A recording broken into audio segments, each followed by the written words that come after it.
Tonu senso, yera yawante sanka.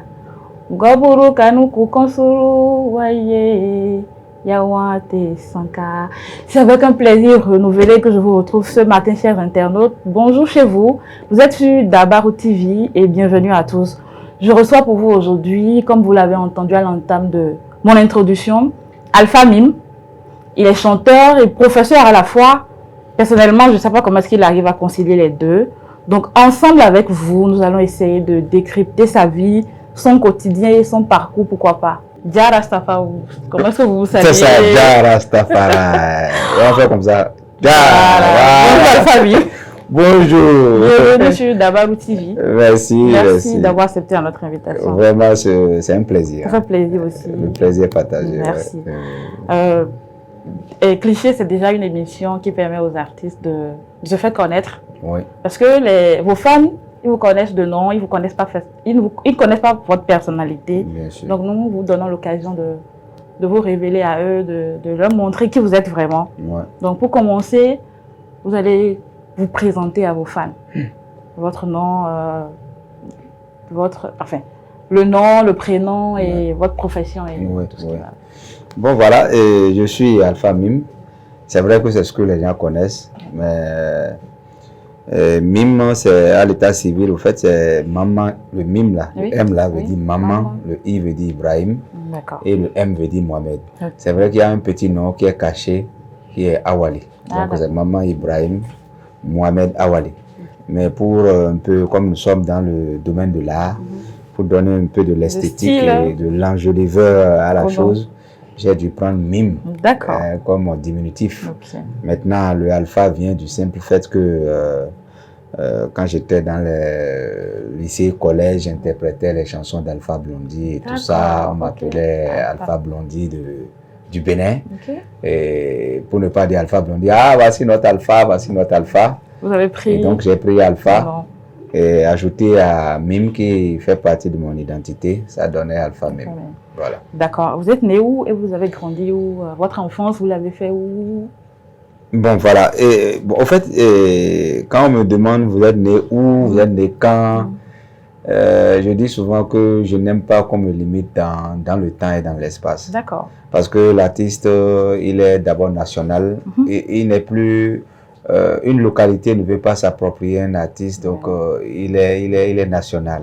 Mais toutefois, il faut quand même dire un peu de là où on vient pour permettre quand même à la population de pouvoir être fière, la population qui a pu faire naître un être de ce genre qui est Alpha Mime. Il faut quand même que cette population puisse comprendre et savoir que voilà, vient de nos entrailles un artiste qui fait la fierté du Bénin. Donc dans ce cas de figure, je dirais que je suis né des falaises de l'Atakora, une localité qui est à 50 km de Natitengo. Je suis de Kwandé. Voilà. Donc, Kwandé. Bien sûr. Kwandé vraiment. Tu as bien raison parce que la plupart des artistes aujourd'hui viennent de là-bas. Voilà, c'est une fierté. Et ça dit que Kwandé, c'est le fief des artistes. C'est de là forcément que viennent tous les artistes. Bon, pas forcément ça. C'est une grâce. Ce n'est même pas dans le domaine seulement de l'artiste, de l'art. Voilà. Vous voyez, non, même dans le domaine de la communication. Quand vous prenez le domaine de la communication, j'en suis fier de citer des personnalités comme Charles Toko, des personnalités comme Takwa Oubaka, comme votre patron, Boko aussi. D'accord. Donc voilà. Nous allons continuer avec moi la question d'abord. Parlez-nous un peu de votre enfance, comment ça s'est passé, l'adolescence, le parcours scolaire. Voilà, je suis né d'une famille monogame. Nous sommes 7 dans la famille. Il y a 3 filles qui sont devant moi. Je suis le 4e. Après moi vient un petit frère. Puis après le petit frère viennent 2 femmes. Donc nous sommes encadrés par 4 femmes à gauche Et deux au milieu, 3 femmes, enfin 2 femmes derrière, disons, c'est ça. Alors, mon papa est un musulman. Il n'a pas été à l'école. La maman non plus. Mais mon papa, très tôt, s'est donné à la religion musulmane et tout ça. Donc, il est devenu maître coranique et tout ça. Donc, finalement, c'était on l'appelait aussi Alpha. Et dans comment vous appelez, les mosquées, hein, il y avait une mosquée standard où papa était imam. Donc, il arrive parfois que je sois celui qui suit papa, qui est le muezzin et tout ça. Donc, on m'appelait aussi dans ce sens le petit Alpha. Moi, j'ai toujours même cru que c'est dans ce sens-là que vous avez pris le nom de Alpha. Et aujourd'hui, j'ai compris que c'était à cause de... Oui, c'est le même mis dans l'autre. C'est le même mis dans l'autre, mais c'est beaucoup plus le côté artistique qui a pris le pas. Sinon, le côté religieux est venu après. D'accord. Donc, voilà. Et j'ai commencé comme ça par interpréter les chansons à partir de la 5e. À partir de la 5e du collège. Je me rappelle que en son temps, il y avait un orchestre, les Samons, qui faisait le tour des établissements scolaires pour les journées culturelles. Et quand on va dans un collège pour faire journée culturelle cette année, l'année qui suit, le collège n'a plus de droit, il faut aller dans un autre collège. Donc je changeais de collège à cause de l'orchestre. À cause de l'orchestre seulement. Ouais, je faisais transfert. Chaque fois. Bien sûr, ouais. Donc quand je fais, ça fait que j'ai fait tellement assez de collèges à Parakou. Quand je fais journée culturelle ici, je sais que l'année prochaine, je vais là-bas aller, je fais transfert. Bon, mais bon, pas chaque fois, je l'ai fait 2 à 3 fois, disons 2 fois, parce que j'ai fait le lycée, j'ai fait le CE Zongo. Et je représentais donc lycée Mathieu Boukela. Bien sûr, ouais. Et je représentais ces 2 collèges-là. J'ai pu représenter ces 2 collèges-là dans des compétitions. Et j'ai toujours raclé le premier prix avec un certain Yaouza qui est souvent en 2e position. C'était nous, quoi. C'était nous en son temps. Il y avait aussi Bourousman qui représentait le CG3. Hein, voilà. Donc, voilà, c'était ça. C'est parti de là. Et puis après, en 98. L'année de ma naissance, hein. Dis donc. En 98, j'ai dû quitter Parakou. Je faisais la terminale. Donc, j'ai dû quitter Parakou à cause des obligations liées à la musique parce que je n'étudiais pas. Il faut aussi dire que même quand que je sois malade, que je m'absente au cours, pour les professeurs, c'est que je suis allé en spectacle. Donc, j'avais de problèmes, assez de soucis à l'école. À cause de la musique? À cause de la musique. Et les parents aussi, à un certain moment, m'ont renvoyé de la maison. Oh. Oui, quand je faisais la première, pour papa, c'était études. Je faisais la première C. Pour papa, c'était études et tout ça. Donc, papa m'a renvoyé et j'ai quitté la maison. Je suis resté auprès d'un ami dans Parakou, là. Puis après, je suis allé en terminale. De la terminale, j'ai passé mon premier bac. J'ai fait la C. Oui, j'ai fait les séries scientifiques de la seconde jusqu'en terminale. Donc, ceux qui me reconnaissent savent de quoi je parle, ma promotion. Et donc, et je tenais bon dans les séries scientifiques. Donc, ce n'est qu'après quand j'ai échoué au bac, Bac C, ouais, que Madame Talata, qui est actuellement la vice-présidente de la République, m'a reçu à Nati. Je suis resté sous sa tutelle. D'accord. À Nati Tengou, j'ai fait la terminale D. Et puis bon, voilà. En son temps, elle était professeure de philosophie et tout ça. C'est une grande sœur à moi. Elle m'a gardé jalousement, elle m'a orienté et puis j'ai pu obtenir le bac D. Et c'est en cette année, 98, que je sortais mon premier album. Votre premier album et moi avions même âge. Alors là, ma fille, voilà. Vous chantez quoi concrètement? Voilà, je brosse tous les faits de société. Les faits de société, l'amour, la paix. Je chante la jalousie, je dénonce certains mots qui peuvent entraver l'existence humaine. Hein, je donne des conseils. Bref, j'essaie d'incarner le peuple qui souffre beaucoup, mais qui n'a pas un canal pour pouvoir s'exprimer. Et donc, je suis avec le peuple, je les écoute, et à travers tout ce que j'écoute, j'en fais une chanson, comme Dieu m'a donné cette grâce, j'en fais une chanson, et puis voilà. Donc, je fais la chanson, et puis bon, voilà, chacun se trouve à travers la chanson, c'est un miroir. Pour certains, quand ils écoutent, il faut changer de mentalité, pour d'autres, voilà. Si tu devais aller te pendre, bon voilà, ça te fait réfléchir. De toutes les façons, mes chansons ne sont pas obscènes, c'est des chansons quand même qui éduquent.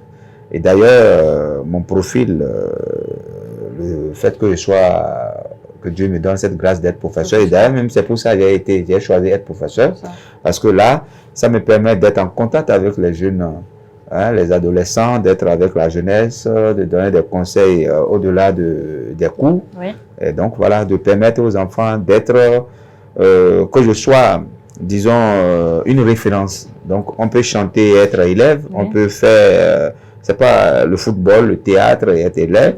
La preuve, j'ai été élève, je suis artiste et aujourd'hui, donc ça évolue, je suis tranquille et je ne me plains pas. D'accord. Et pourquoi avoir choisi le reggae pour véhiculer vos messages? Voilà. En fait, j'ai d'abord essayé de voir sur le terrain les rythmes. J'ai vu qu'il y a beaucoup qui dansent beaucoup plus au lieu que d'écouter les messages.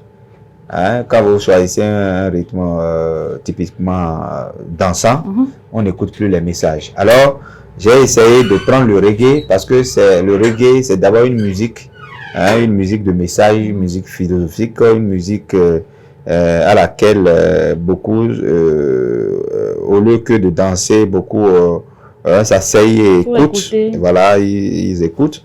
Et donc, je dis, mais pourquoi ne pas choisir ce genre de musique? Certes, c'est vrai, c'est aujourd'hui une musique universelle qui rentre dans l'UNESCO et tout ça, dans le patrimoine de l'UNESCO. Mais je me dis, il y a déjà d'autres qui ont fait donc cette musique, à l'image de Bob Marley, Alpha Blondy, Tiken Jah Fakoly, Ismaël Isaac et autres. Et donc, je me suis dit, si je viens, qu'est-ce que je peux apporter de plus? Ce que je peux apporter de nouveau, qui pourra permettre qu'on puisse m'identifier, c'était quand même d'ajouter quelque chose, d'innover en ajoutant un rythme de chez moi, un teke, un Saint-Saint-Nou, un type, pourquoi pas un type un Zéline, tout comme ça.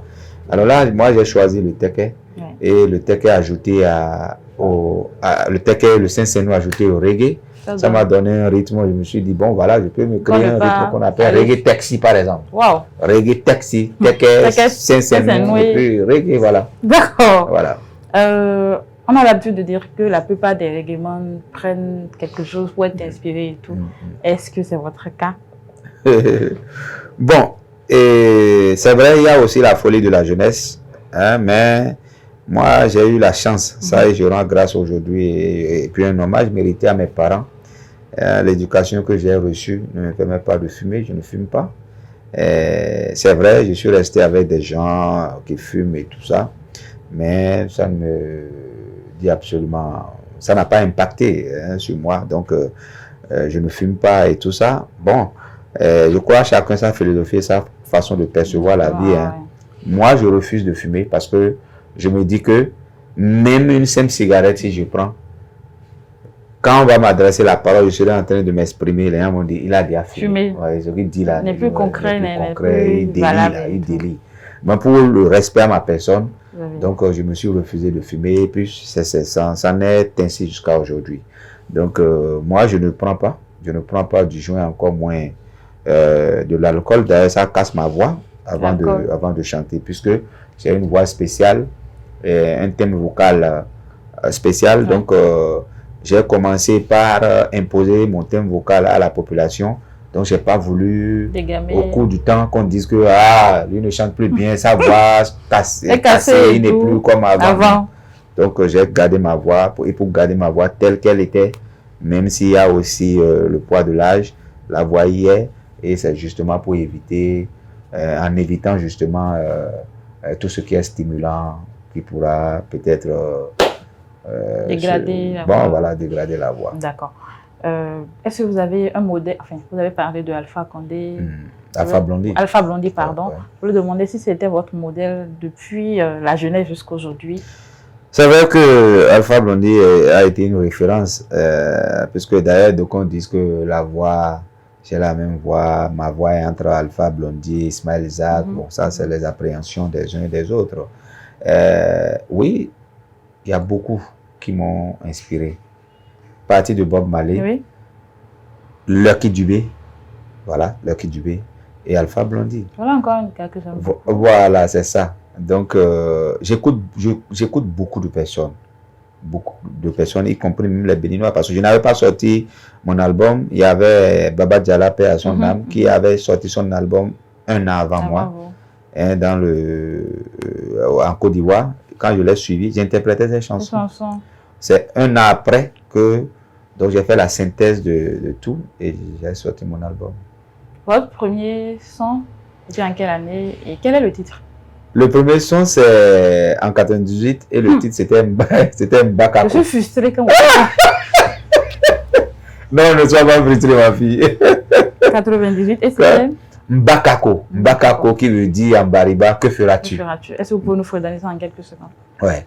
Kokorioko yamusara, kokorioko wara sankira, kokorioko yamusara, kokorioko wara sensia. Bakabeko wateso, ankumere akabeko. Bakabeko wateso, ankumere akabeko. Bane sube sonroko, sankumere, sanpuensuko.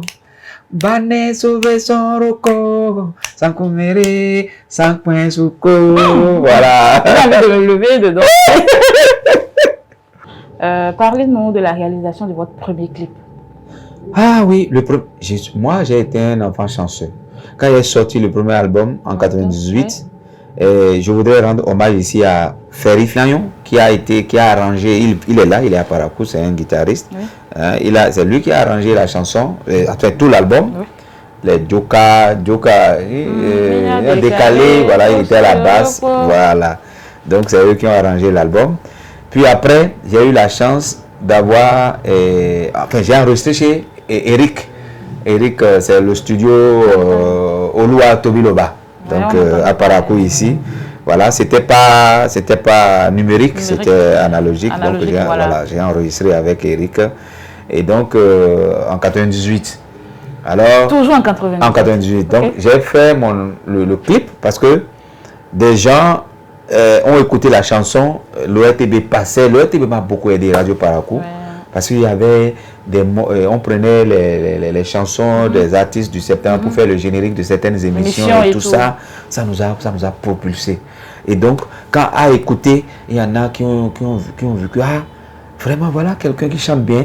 Donc il y a l'ORTB, un certain aujourd'hui Claude Balogun qui est aujourd'hui qui représente les artistes au Conseil économique et social. Et Claude Balogun, c'est une grosse structure, Gangan Production, qui est venu, voilà, qui est venu à Nati, j'étais là-bas, et qui a dit voilà un petit qui chante bien. Et Claude Balogun m'a réalisé Bakako, le premier clip, et il m'a réalisé tout ce pays ici-bas, le second clip. Et en ce temps, il y avait LC2. Oui. Voilà, donc on a pris le clip, c'est allé à l'ORTB, c'était les deux chaînes, et puis à LC2, et ça passait. Et c'est comme ça, voilà, j'ai été lancé, voilà. C'est-à-dire que c'est ce son-là qui vous a plus révélé? Oui, c'est ce son-là qui m'a plus révélé, Kokorioko, ce son-là m'a plus révélé, parce que chaque matin, déjà à 6 h, on fait chanter mon coq qui ne vieillit jamais. Kokorioko, et la chanson commence. Et le jour commence, la journée commence. Hein, la journée, ça réveille tout le monde. La journée commence et puis voilà. Chaque fois, d'ailleurs, ma chanson a fait que dès que le RTB joue le morceau, il va chacun se réveille. Alpha même réveille tout le monde. Et voilà. Il réveille tout le monde. Voilà. D'accord. Aujourd'hui, enfin, actuellement, là, vous avez combien de singles à votre actif? Bon, disons, j'ai d'abord 5 albums, disons 4 albums. Wow. 4 albums aujourd'hui. Le premier album en 98, le deuxième album en 2000, c'est vrai, j'ai mis du temps. Oui. Le deuxième album est sorti en 2002. en 2004, je suis allé en Côte d'Ivoire. J'ai eu la chance, voilà, avec Pierrette Adams. Pierrette Adams venait jouer au stade et tout ça. On m'a pris comme... J'étais le plus jeune dans Parakou, qui excellait. On m'a pris comme artiste pour lever le rideau. Alors, c'est là que j'ai été découvert par Pierrette. Et puis un certain Freddy Asogba qui vient en Côte d'Ivoire. Alors Freddy Asogba dit, mais ce thème vocal-là, on peut l'utiliser. Ça, c'est un peu ivoirien. Alors j'ai envie de t'inviter en Côte d'Ivoire et tout ça. Je n'ai pas attendu son invitation. Vous êtes rendu directement excursion universitaire, allez, je suis allé. J'ai rencontré Freddy Asogba. Il dit, non, toi, il t'a dit de venir, mais il fallait attendre que je t'appelle d'abord. Non, tu ne peux pas venir comme ça, débarquer comme ça, c'est pas bon. Donc je suis revenu d'abord au Bénin. Puis après, j'ai négocié avec un artiste qu'on appelle Blaise Antonio, qui vit, voilà, c'est un ami. Zekede, voilà, c'est un ami, on est resté ensemble avec les Don Métoc et tout, les Zoulé paix à leur âme, Escapunto et tout ça.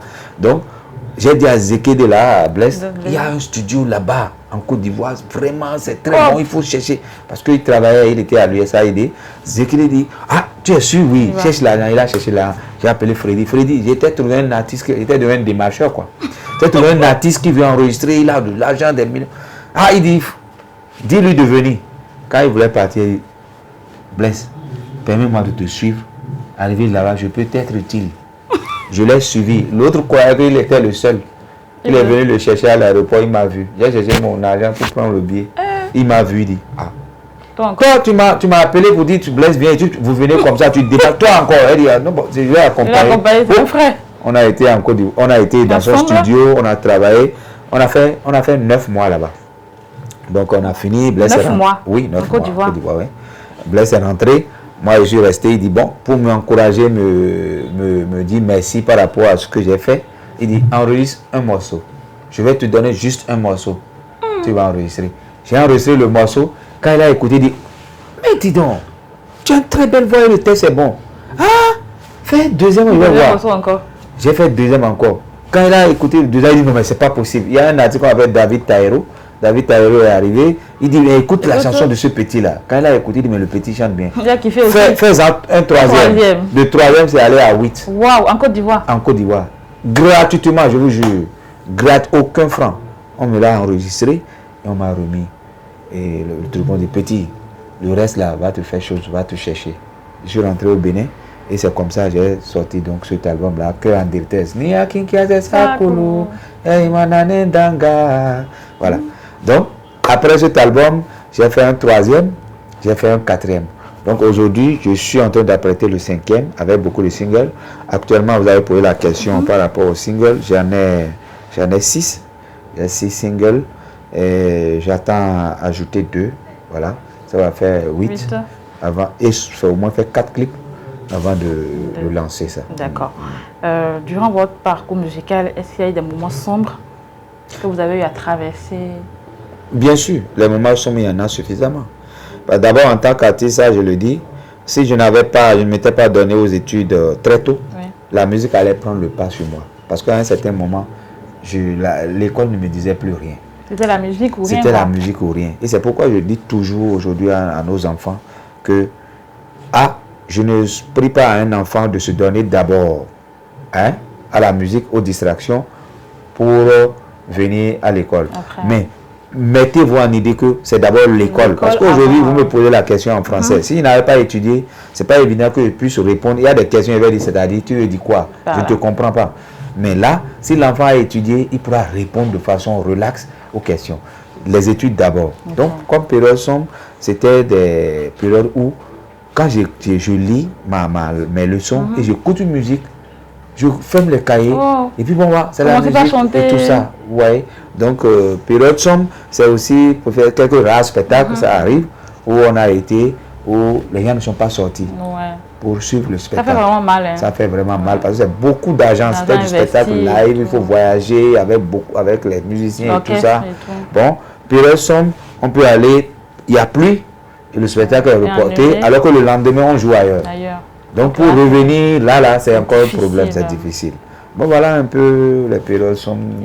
Voilà. Les moments heureux aussi, il y en a. Hein? Suffisamment. Les moments heureux, c'est d'abord la finition de l'album audio, la réalisation du clip et tout ça. Mais aujourd'hui, avec les NTIC et tout ça, les YouTube et autres, il y a assez de chaînes, c'est difficile, vous voyez, de faire la promotion parce qu'un artiste, pendant que tu d'abord joues ton clip, il y a une autre chaîne qui joue autre chose, et puis cette autre chaîne, d'autres suivent ça là-bas. Ils n'ont pas le temps de suivre ici et tout ça, donc c'est un peu disparate, un peu disperser les énergies. Et quand c'est comme ça, c'est un peu compliqué. Mais on n'a pas le choix. On n'a pas le choix. Il faut donc trouver, disons, un réseau de communication pour un peu circonscrire un peu les choses et permettre donc de booster un peu la culture, ce que nous faisons. D'accord. Voilà. Combien de collaborations avez-vous à votre actif? Bien, pour l'instant, je n'ai pas encore fait de collaboration, mais en son temps, j'ai fait une collaboration avec Zulepe à son âme. C'était la seule personne avec qui j'ai fait une collaboration dans mon album que j'ai sorti en Côte d'Ivoire. Mais aujourd'hui, je n'ai pas encore fait de collaboration, mais j'entends faire de collaboration avec un artiste étranger de la Côte d'Ivoire et vous ne devez pas vous en douter parce que je cherche entre Ismaël, Zach et Alpha. Et puis bon, voilà, ici, il y a des collaborations avec beaucoup d'artistes. C'est vrai que j'en ai fait ici avec naturellement Siba Franco Junior, Bourousman, et Ami Mako, voilà. Donc en dehors de ça, il faut aller un peu en avant et juste un peu s'ouvrir aux autres, voilà, aux autres, juste s'ouvrir aux autres. Donc et par rapport à ça, donc j'entends faire des collaborations avec certains artistes nationaux. J'ai envie de faire, j'en ai proposé aussi à Raïma Yari, faire une collaboration. Une belle voix, une très belle voix qu'on peut exploiter. J'ai vu ces collaborations, mais j'entends aussi faire une collaboration avec elle, avec beaucoup d'autres jeunes qui sont là. Et donc voilà quoi. Et pourquoi pas aussi avec le Sud pour faire juste ce brassage quoi, interculturel. Parlons justement de jeunes, les jeunes de maintenant, est-ce qu'il y en a un en particulier que vous admirez bien? Vous dites, ah, ce jeune-là, il va aller loin. Ils sont nombreux. Ils sont très nombreux. Bon, à vouloir citer un, ça va faire de frustration par rapport aux autres. C'est comme si les autres ne travaillent pas. Donc pour le fait que je sois un aîné, donc je voudrais que vous m'évitez de citer. Ils sont tous bons. Et voilà, il y en a dedans quand même qui sont plus bons. Mais bon, voilà. Et les plus bons là, on ne peut pas connaître leur nom. Non, si je le dis comme ça ne va pas encourager les autres à continuer. C'est pas intéressant. D'accord. Vous avez parlé de votre collaboration avec Zoulé, Bourousman, Siba, Ami Mako. Est-ce qu'il y en a un que vous pouvez nous fredonner bien, la collaboration, c'est surtout lié à une chanson de sensibinisation sur Bangoula. Bangou, l'excision de la femme. Mais je ne me rappelle plus parce que chacun est venu ajouter un peu, voilà. Et puis bon, l'inspiration c'était au studio, il fallait chanter directement. Bon, voilà quoi. Voilà. Bon, à part la musique, on sait que vous êtes prof de français. Hein. Oui, comment est-ce que vous arrivez à concilier ces deux-là? Parce que c'est pas vraiment facile. C'est vrai, c'est pas vraiment facile, mais je me suis habitué. Puis j'ai sorti mon album quand j'étais élève. Élève, je suis artiste. Ce n'est pas maintenant que je suis adulte, professeur, que cela peut avoir une pesanteur particulière. Donc, je fais mes fiches comme cela se doit. Je corrige les copies comme cela se doit. Et puis bon, quand je suis inspiré, mon portable, aujourd'hui avec les portables, c'est là, dès que je suis inspiré, je prends mon portable, j'enregistre, je laisse de côté, je continue. Puis après, dans les vacances, je fais un retour sur voilà, les petites notes là. Et puis bon, je me concentre pour écrire. Mais ce n'est pas facile parce que pour l'artiste, déjà il y a plusieurs obligations, des obligations professionnelles. Et parlant de Kanam Lai, Bara Sonon, c'est deux personnalités culturelles incomparables. Chacun excelle dans son domaine. Donc ils ne sont pas... L'autre est typiquement griot. Par contre, l'autre, lui, il est dans sa dimension. Donc même si parfois, quelque part, il y a des accointances griotiques et tout ça, donc c'est deux choses... à ne pas comparer. Si vous me demandez de comparer Alpha Blondy et Ismaël Zach ou bien Alpha Blondy et Tiken, non, c'est des choses incomparables. Vous êtes membre de l'orchestre Take5? Oui. Est-ce que, enfin, quel instrument, mais quelle est votre partition dans l'orchestre Take5? Take5 est un orchestre qui a été monté au moment où on était élève et on accompagne des artistes civils, c'est-à-dire les Kiri Kata, quand ils viennent, au lieu d'amener l'orchestre de Cotonou, on a estimé former un groupe ici pour accompagner les artistes. Donc, nous, on servait de relais. Donc, ils jouent au sud quand ils viennent ici, ils prennent l'orchestre d'ici. Et voilà, donc j'étais au cœur. Et quelquefois aussi, je fais la batterie. Ah, donc vous êtes aussi... Oui, mais je ne suis pas... je n'ai pas excellé dans ça. Donc, j'étais au cœur et je fais partie de l'un des chanteurs principaux de l'orchestre Take 5. Oui. Okay. Et quel est votre regard sur la nouvelle génération? Sur la nouvelle génération, il faut dire que ces jeunes font beaucoup. Il y en a déjà qui font beaucoup. Il y en a suffisamment. Hein. Il y en a suffisamment quand vous prenez Aziz Touré, Mafafo. Il y a beaucoup. Hein. Bimari, exactement, femme, je l'ai reçu aussi. Voilà, vous voyez. Très belle voix. Voilà, Ami Mako, voilà, ça c'est la nouvelle génération. Ça va, ils se forcent, ils se donnent à fond. Et je crois que si l'accompagnement y est, ça va. Ils peuvent avec le temps puiser. Et puis j'ai constaté, ils puisent aussi dans nos dimensions culturelles, dans nos rythmes. Et puis bon, ils font un certain agencement pour y parvenir. Donc, et je crois qu'il faut les encourager dans ce sens. Et voilà. D'accord. Est-ce que vous avez un dernier mot à l'endroit de vos fans, à l'endroit de Dabaru? Oui, d'abord à l'endroit de Dabaru, c'est pour dire merci. Merci pour la considération. Vous avez pu venir me choper dans mon coin, dans mon retranchement, et cela me vient droit au cœur. Je voudrais profiter pour dire félicitations à votre groupe. Parce que voilà, vous faites partie aussi de cette nouvelle génération qui fait parler d'elle. Et c'est des initiatives à encourager. C'est parti d'un simple écrit, c'est venu jusqu'à la télévision. Je crois que beaucoup reste à faire. Et s'il y a de l'encouragement, ça va aller. Je sais que ce groupe de presse va réussir, Inch'Allah. Et grâce à l'abnégation et au courage dont vous faites montre, quoi. Donc je voudrais juste finir pour dire à mes fans que Alpha même est là en chair et en os et que le nouvel album sortira très bientôt. Je suis en train de peaufiner, de finir. Donc il y aura un lancement en bonne et due forme et ce lancement-là va inviter tous les fans à venir autour de moi et partager donc cette joie, voilà, cette joie qui va animer chacun de nous à revisiter le répertoire d'Alpha Mime et surtout le nouveau répertoire qui pourra permettre à chacun de pouvoir se dire que voilà, Alpha Mime est là et de graver dans les têtes et les esprits que voilà, la musique continue. C'est le Septentrion qui va gagner à cet effet. Merci. Est-ce que vous pouvez nous redonner un son rapidement en quelques secondes? Quel son veux-tu par exemple? Le son que j'ai fait pendant l'introduction. Itonunasio Igisotonu bongo feko Tonu senso Yera ya wate sanka Goburu kanuku konsulu Waye ya wate sanka Tonu senso Yera ya wate sanka Goburu kanuku konsuru Waye ya wate sanka Atuba Ade antiye Dunia yentim Basi Awen nopen.